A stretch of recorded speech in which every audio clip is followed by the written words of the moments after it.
لیکن اللہ کا کوئی بھلا بندہ ہے، اللہ کا کوئی مقرب و لاڈیلا بندہ ہے، آ کر میری یہ خدمت کر کے چلا جاتا ہے۔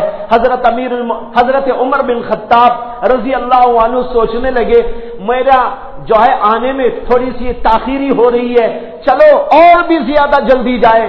پھر تیسرا دن ہوا تو اور جلدی کر کے گئے، لیکن وہاں جا کے دیکھا تو وہی قصہ ہے، دودھ دوہ کر رکھ دیا گیا ہے۔ حضرت عمر بن خطاب پھر سوچتے ہیں مجھے ایسا کرنا چاہیے کہ فجر سے پہلے ہی پہنچ جانا چاہیے۔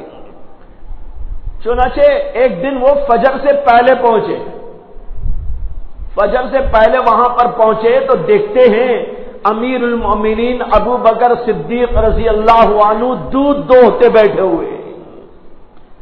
یہ دور تھا جیسے ہر آدمی اس بات کی کوشش، اس بات کے لیے محنت کرتا تھا میں اللہ سے قریب یوں ہو جاؤں، مخلوق کی خدمت کروں، لوگوں کے ساتھ حسن سلوک برتوں، لوگوں کے ساتھ اچھا برتاؤ کروں، ان کی امداد کروں، ان کی نصرت کروں، ان کی تیمارداری کروں، ان کی خدمت کیا کروں۔ یہ ان لوگوں کا مزاج بنا ہوا تھا۔ ایسا دور شاید پھر کبھی کسی نے نہیں دیکھا۔ ایسے سینکڑوں واقعات ہیں جو حضرات صحابہ کی زندگی میں آئے۔ حضرات صحابہ کی زندگی کے وہ واقعات بھی ہیں جو ان کی عبادت سے متعلق، جو ان کے تقوی سے متعلق، جو ان کے خوف خداوندی سے متعلق، جو ان کے عشق الہی کے بارے میں، جو اللہ کی معرفت کے بارے میں، یہ ایک ٹاپک ہے۔ اور دوسری ٹاپک یہ ہے جس کے بارے میں عرض کر رہا ہوں، لوگوں کے ساتھ حسن سلوک، لوگوں کے ساتھ اچھا کردار، لوگوں کے ساتھ غمخاریاں، لوگوں کے ساتھ ہمدردیاں، اس طور پر لوگوں کے ساتھ میں سلوک کرتے ہوئے زندگی گزارنا، یہ حضرات صحابہ کرام کی زندگی کا دوسرا پہلو۔ اسی طرح بعد کے دوروں میں بھی ہمیں ایسے نمونے ملتے ہیں۔ بہت طویل دور تک مسلمانوں کے اندر یہی شان باقی تھی۔ کہتے ہیں کہ جب اسلامی حکومت تھی اور بغداد کا علاقہ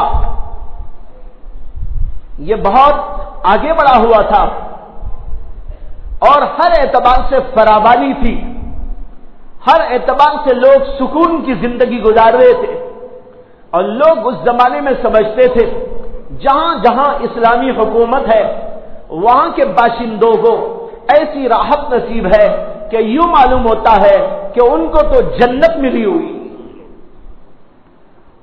لوگوں نے اس زمانے میں ایسا نمونہ قائم کیا۔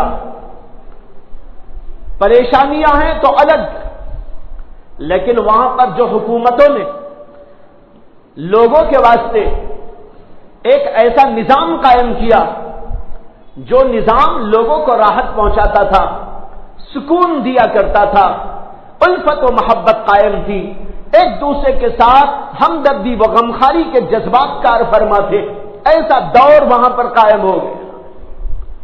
تو بغداد کے اس عروج کے زمانے میں کچھ غیر مسلم لوگوں نے ایک آدمی کو اپنا بھیجا کہ تم جاؤ بغداد کے علاقے میں اور وہاں پر دیکھ کر آؤ کہ ان لوگوں کی حالت اور کیفیت کیا ہے۔ ہم یہ جاننا چاہتے ہیں کہ مسلمان ساری دنیا پہ چھاتے جا رہے ہیں، ساری دنیا پر بھاری بنتے جا رہے ہیں، ساری دنیا پر غالب آتے جا رہے ہیں، اور لوگ جوک در جوک اسلام میں داخل ہوتے جا رہے ہیں، آخر اس کی وجہ کیا ہے؟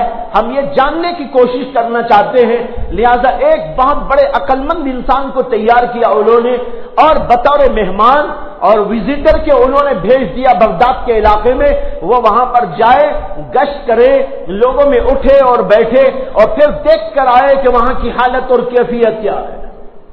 یہ آدمی آیا اور سفر کر کے آیا تھا، اور اس کا ارادہ تھا کہ مجھے لمبا چوڑا وقت یہاں گزارنا ہے اور یہاں کے مختلف اداروں کو دیکھنا ہے، یہاں کی مسجدوں کو دیکھنا ہے، یہاں کی اسکولوں کو دیکھنا ہے، یہاں کے نظام کو دیکھنا ہے، یہاں کے لوگوں سے ملنا ہے، یہاں فلاں اور فلاں چیز کو دیکھنا ہے، اور پھر مجھے ایک رائے قائم کرنا ہے۔ اس کے لیے کچھ وقت لگے گا، مجھے مہینہ 2 مہینہ یہاں گزارنا ہے۔ اس نیت سے وہ آیا اور جب آیا تو تھکا ماندہ تھا. اس نے سب سے پہلے کھانا کھانے کی نیت کی کہ چلو بھائی ایک جگہ پر کھانا کھائیں. اس زمانے کے اندر ایسے ہوٹل تو نہیں ہوتے تھے جیسے آج ہے، لیکن ہوٹلوں کا سلسلہ تھا. کچھ لوگ ہوا کرتے تھے جو مختلف جگہ پر خاص طور پر باہر سے آنے جانے والوں کے لیے سرائے بناتے تھے، اور اسی کے اندر کھانے و پینے کا نظام اور ان کے آرام کرنے کا نظام ہوتا تھا. اس کو